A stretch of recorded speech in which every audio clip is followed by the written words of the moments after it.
Hey guys, welcome to or back to my channel, whatever the case may be. My name is Nikki and I'm here just to show y'all really quick this play kitchen in Adelaide's Playhouse.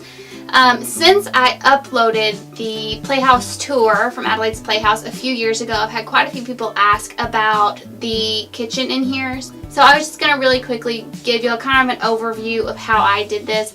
I saw there are several really good videos already on YouTube on how to convert a media stand into a play kitchen, and I'm sure there's tons of stuff on Pinterest and on blogs.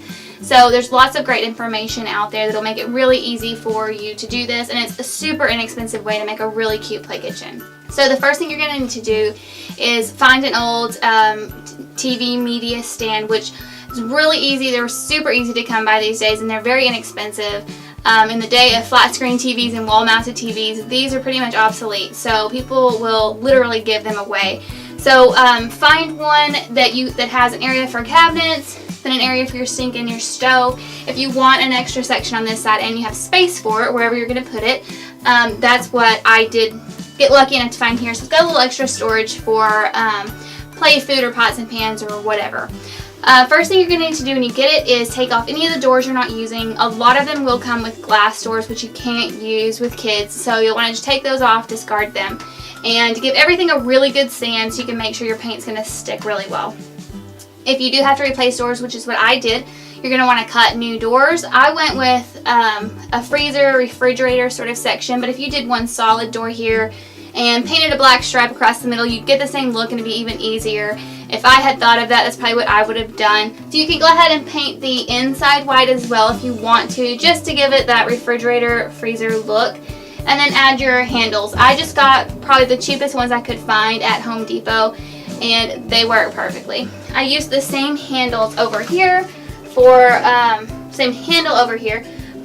the oven.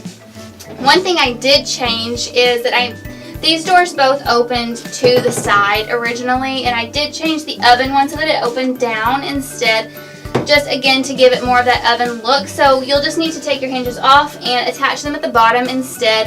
And I also painted the inside of this black again just to give it more of a real oven look.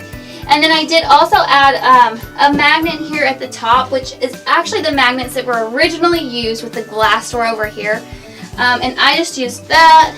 Pardon me, the Playhouse door is opening on me. I just used those here just to make sure that it would stay closed, and it does. It stays closed totally fine just with those little magnets. For the sink, this is actually just a stainless steel mixing bowl, so you'll just cut a circle in the top here, drop that in. This is a real faucet that was given to us by my father-in-law. It's not attached to water. I had some people ask if it actually works. It doesn't actually work, it's just pretend. For the stovetop, what I did after I painted everything this kind of aqua color, I taped off a square section at the top to make the stove and painted that black. Once that had plenty of time to dry, I added the burners, and those I made out of, it was a roll of Cricut paper, and it's like a metallic silver, and I just used a Martha Stewart circle cutter to cut some various size circles. I put those on to make the stovetop, and that turned out really cute. The knobs over here are actually knobs from an IKEA dresser that we bought a few years ago and replaced the knobs on. Of course, I always keep stuff like that because you never know when you might be able to use it. So I put those on here. They do spin, so when you put them, you'll need to just drill holes where you want to put them.